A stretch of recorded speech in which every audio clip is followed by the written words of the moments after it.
So I'm going to ask you the same questions as I did earlier as regards introductions. Okay. Do you promise to give me... My best behavior, yes. I do not. And you promise to give me a conversation that is not full of yourself. Okay. So what's your take on introductions? First off, like you said, the first time, it's quite overrated. I don't really like, mostly because I don't remember people's names. If they just, hey, my name is this, I might not remember it the first time, so it's not quite necessary. Do you think you make quite an entrance? To an extent, yes. Okay, so first off, I want to put it out there that I do think intensely that you're full of yourself. But for people to think that they make quite an entrance, I mean, it justifies not seeing introductions as necessary, right? Yeah. I don't know, but there's like, for me, right, I mean, like I said earlier, there's this stereotypical thing with Nigerians are like names. Like, it just feels like your name goes before you. Don't worry, I won't do it again. It just feels like your name does go before you. Does. So what kind of names do you know that is associated with a particular kind of trait? Let's take, for instance, innocent. Oh my Yeah. God. We happens to be my name. Yes, I'm quite innocent if you ask me. You are what? If you know me, I'm very much innocent of anything. You are everywhere, all over the place. Innocent. No bad records, nothing.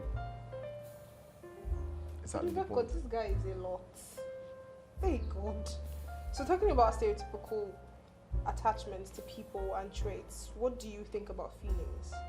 I don't know. Maybe feelings would have been better in older days, but now it's pretty much. Can I use the word fucked up?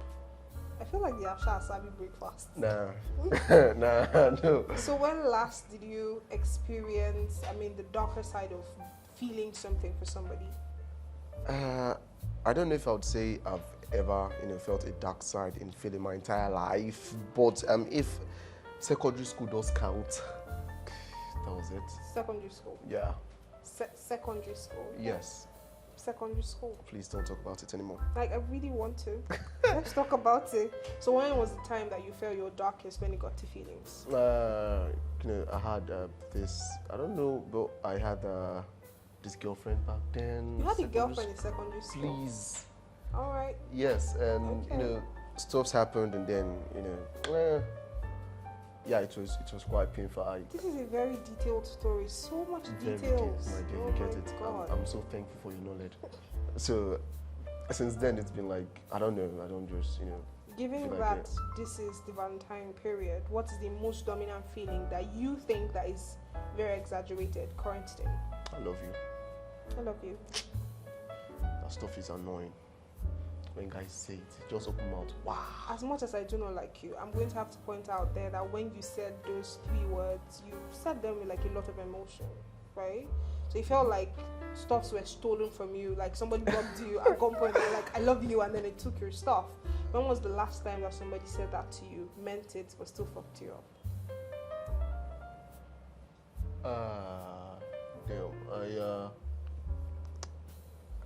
Maybe, I don't know. I'm super interested in embarrassing you. Go on. I can't really say. Maybe I've not heard it before. You haven't heard. Or maybe they do it, but they don't. Okay, yeah, of course I've heard it. Wow. Plenty times. Yeah, okay. I just remembered. Plenty of times. What else do you want to know? The name Innocent is attached with a lot of confusion. I do need to point that out. That's good. But in general, right, I want us to talk about love. Yeah. I want us to talk about love from a not damaged angle, but the exaggerated part of love in current day. Okay. I want you to tell me what you think is most exaggerated with love and what you think love should be associated with that it is not associated with. Okay, people like, okay, this is a very interesting one. People would say, I love you these days just to get under people's pants, People would say I love you these days just to go into people's pockets, for the girls. Yeah, so I think I should take off my glasses at this point. So yes, it is very much annoying because they are spoiling the stuff they call love.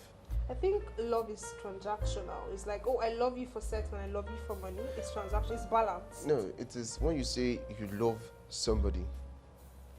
When you say you love somebody, it's like it's deeper than it is. You get.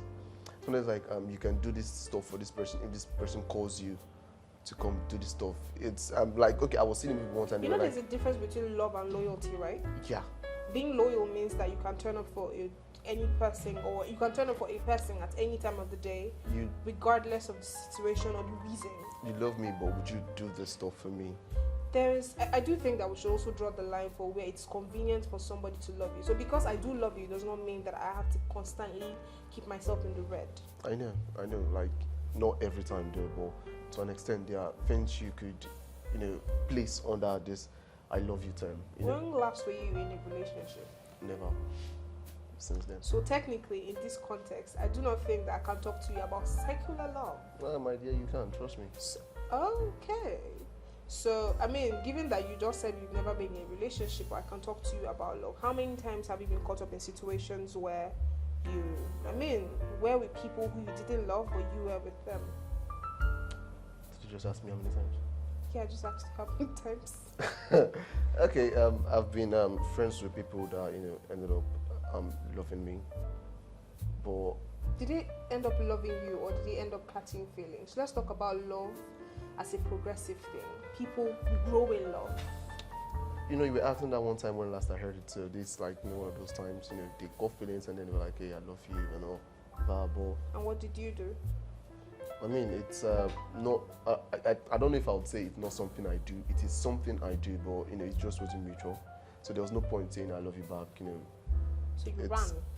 I didn't run. I just like. So how do you handle a situation where somebody that you are friends with tells you that they love you in the way that requires sexual intercourse, and you do not see them in that light? No, we don't. I just know we can't do that. So what do you do? Do you run? Do you? I don't end run. the I just. conversation? Do you? No, how do you address it? Okay, let me just say I'm quite. I know dominant as well. You're a dominant for No, somebody no. that doesn't have a relationship. No, Everybody no, heard no, that. Go on. No. Like when I mean, take over this conversation. I don't. There's no point talking about it because there's no point going into it in the first place because I'm going to end up hurting you, and I don't like hurting people. Okay. So when I met, my name was Innocent. Like I don't like hurting people at all because I know it is quite painful. Okay. So there's no point starting it in the first place when you're going to go deep into it, and I won't. Do you think that encountering dark love has damaged you in any way? No. So you are very certain that you are not damaged in any way? No.